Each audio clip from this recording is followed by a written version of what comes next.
Mitchell Starc, Josh Hazlewood, Pat Cummins. ভয় পাওয়ার জন্য 3টে নামই যথেষ্ট। যে কোনো দিন যে কোনো প্রতিপক্ষকে অসহায় বানিয়ে দেওয়ার ক্ষমতা তাদের আছে, আর এই ক্ষমতার সামনে দাঁড়িয়ে বাংলাদেশকে দেখাতে হবে টিকে থাকার ক্ষমতা।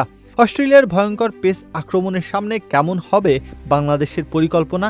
একদিকে 433 টেস্ট উইকেটের মালিক মিচেল স্টার্ক, অন্যদিকে অস্ট্রেলিয়ার অধিনায়ক প্যাট কামিন্স ও নিখুঁত লাইন লেন্থের জশ হ্যাজেলউড, সঙ্গে অ্যাশেজে দারুণ ছন্দে থাকা স্কট বুল্যান্ড। 23 বছর পর অস্ট্রেলিয়ার মাটিতে টেস্ট খেলতে নামা বাংলাদেশের জন্য প্রথম লড়াইটাই হতে যাচ্ছে নতুন বলের বিরুদ্ধে। তবে গল্পের সবচেয়ে মজার জায়গা হলো অস্ট্রেলিয়ার এই পেসারদের সবাই একই অবস্থান থেকে সিরিজে ঢুকছেন না, বরং সাম্প্রতিক ফর্ম আর ফিটনেসের হিসাবেও রয়েছে ভিন্নতা। প্যাট কামিন্সকে দিয়ে শুরু করা যাক।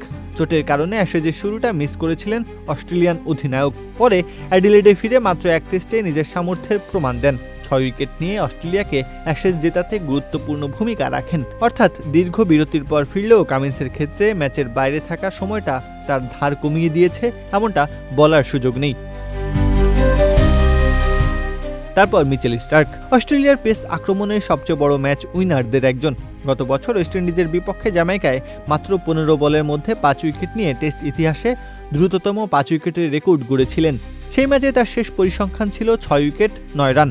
একই সিরিজে 100 টেস্ট ও 4 উইকেটের মাইলফলকও ছুঁয়েছেন এই বাঁহাতি পেসার। অর্থাৎ স্টার্কের বিপক্ষে বাংলাদেশের ব্যাটারদের চ্যালেঞ্জটা শুধু গতি সামলানোর নয়, বাঁহাতি অ্যাঙ্গেল, নতুন বলের সুইং, পুরনো বলের রিভার্স সুইং এবং হঠাৎ গতি বাড়িয়ে দেওয়া, সব মিলিয়ে একটি স্পেলে ম্যাচের চিত্র বদলে দেওয়ার ক্ষমতা রাখেন তিনি।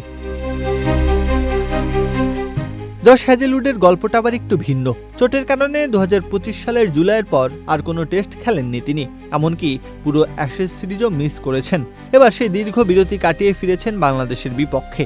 ফলে তার জন্য যেমন প্রত্যাবর্তনের পরীক্ষা, বাংলাদেশের জন্য তেমনই বড় বিপদ। কারণ বিশ্রাম থেকে ফেরা হ্যাজেলউডও অস্ট্রেলিয়ার কন্ডিশনে কতটা ভয়ঙ্কর হতে পারেন সেটা নতুন করে বলার প্রয়োজন নেই। আর এই জায়গাতেই বাংলাদেশের সবচেয়ে বড় মাথা ব্যথার নাম হতে পারে স্কট বুল্যান্ড। হ্যাজেলউড ফিরছেন ঠিকই, কিন্তু বুল্যান্ডকে একাদশের বাইরে রাখাটা অস্ট্রেলিয়ার জন্য সহজ সিদ্ধান্ত নয়। 2025-26 অ্যাশেজে 5 টেস্টেই খেলেছেন এই ডানহাতি পেসার। পুরো সিরিজে নিয়েছেন 20 উইকেট। অস্ট্রেলিয়ার পেস আক্রমণে তিনি এখন শুধুই আর ব্যাকআপ নন, বরং মূল একাদশের জায়গার দাবিদার। তাই অস্ট্রেলিয়ার ম্যানেজমেন্ট মধুর সমস্যায় পড়লেও বাংলাদেশের সামনে একটাই প্রশ্ন, কাকে রেখে কাকে সামলাবে দলটা?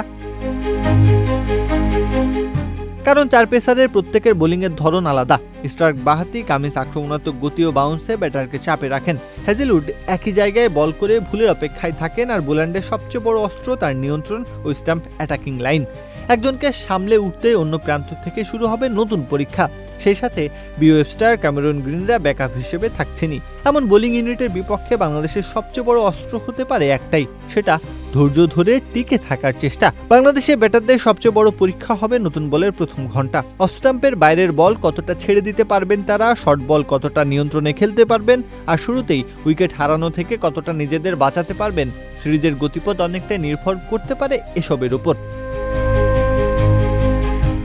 এবার একটু পেস আক্রমণ থেকে বেরিয়ে অস্ট্রেলিয়ার সম্ভাব্য একাদশে নজর রাখা যাক। অস্ট্রেলিয়ার ওপেনিংয়ে ট্রাভিস হেড ও জেক ওদারাল্ড, এরপর মার্নাস লাবুশানে।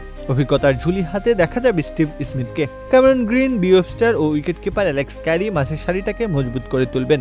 বল হাতে অধিনায়ক প্যাট কামিন্সের সঙ্গে পেস আক্রমণে মিচেল স্টার্ক ও জশ হ্যাজেলউড এবং স্পিনে নাথান লায়ন। সব মিলিয়ে পূর্ণ শক্তির অস্ট্রেলিয়া বাংলাদেশকে কিছুটা মানসিকভাবে বিপর্যস্ত করে দিতে পারে। তবে এসব ছাপিয়ে মাঠের লড়াইটাই মুখ্য, যেখানে বাংলাদেশকে ধৈর্য ধরা আর ভুল না করার পরীক্ষা দিতে হবে।